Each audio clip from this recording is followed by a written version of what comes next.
एक व्यक्ति से पूछा, कर्पूर गौरम गाते हो और कपूर में आग लगाते हो, इसका क्या मतलब है? आपको मालूम हो तो बता दो। जी जी हो। तो क्या महाराज जी, भोलेनाथ जी का वे कर्पूर गौरम करणावतारम संसार सारम भुजगेन सैनम, ये शिव जी का है। तो कपूर में आग क्यों लगाई? तो क्या कपूर जैसे ही तो भगवान शंकर है, इसलिए कपूर, तो मतलब शंकर जी में आग लगा रहे। क्यों लगाई? पूरी जिंदगी कपूर में आग लगाते लगाते बीत गई, तो कपूर में आग क्यों लगाई जाती है? शिव महापुराण में लिखा, भगवान राम ने जब अश्वमेध यज्ञ किया, उसके पहले देवताओं ने जब यज्ञ किया, अश्वमेध यज्ञ का जो अश्व था, वो अश्व को कहां भेजा जाए, ये अश्व के चक्कर में फिर लड़ाई होगी। भगवान वशिष्ठ बाबा ने कहा, इस अश्व को कपूर का रूप देता हूं और कपूर के रूप में अग्नि में इसको समाहित कर देता हूं। भगवान राम ने वशिष्ठ बाबा से कहा, आप बताओ, ये कपूर अग्नि में डालोगे, इसका क्या फल होगा? भगवान वशिष्ठ जी ने कहा, आज मैंने अश्वमेध यज्ञ के अश्व को कपूर बनाकर अग्नि में डाला है, इसलिए जिसके यहां आरती के बाद में कपूर जलाया जाएगा, उसको एक अश्वमेध यज्ञ का पुण्य फल तुरंत मिल जाएगा। वो अश्वमेध यज्ञ का फल पाने के लिए कपूर लगाया जाता, और वो एक क्षण के लिए लगाया जाता है। जब तक कपूर जले तब तक थाली को नीचे नहीं रखा जाता, ये नियम है।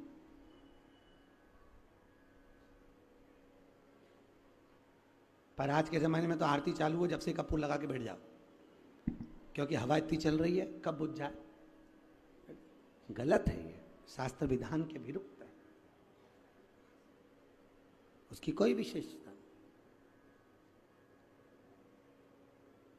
आज ये दो बहन की आपस में, ये दो बहनों की कभी नहीं बनी। एक दो बहन का जोड़ा ऐसा है जो गड़बड़ है।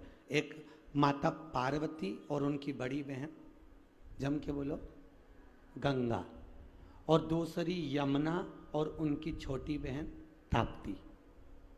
क्या नाम था? ताप्ती। ये दोनों की कभी नहीं बनी।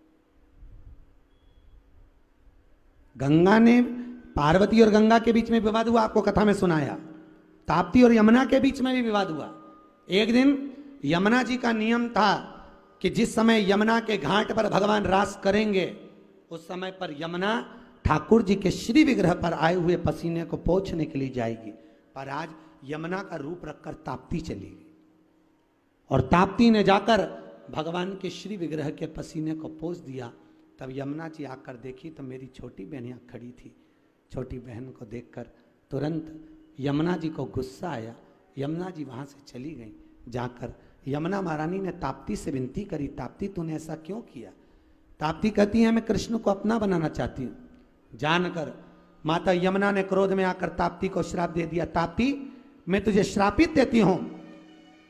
हे ताप्ती, दुनिया की किसी नदी में अगर अस्थियां विसर्जित होगी, उनको गलने में 44 दिन लगेंगे, पर ताप्ती, तेरे जल में अगर अस्थियां आएंगी तो तू तुरंत भक्षित करेगी, उसको तुरंत समाप्त करेगी। आज भी ताप्ती नदी में किसी अस्थियों को डाला जाता है तो मात्र 1.5 घंटे के अंदर वो अस्थियां जल के राख हो जाती है और पानी में बह जाती है, ताप्ती नदी। और आज के जमाने में जितना जितना जितना जितना जितना जितना डूबो,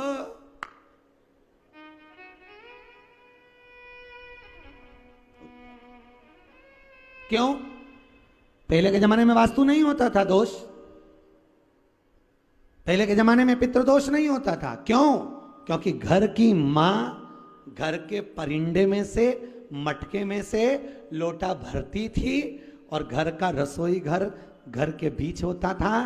पूरे घर में परिंदा पितरों का स्थान होता था।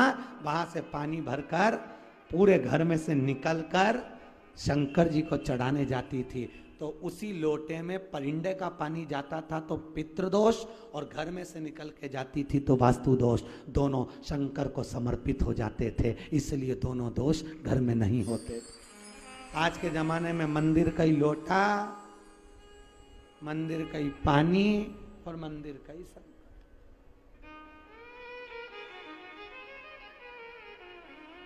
प्रयास करो, एक नियम आप भी चालू करो कि मैं अपने घर से थोड़ा सा पानी लेके भगवान शिव को चढ़ाऊं।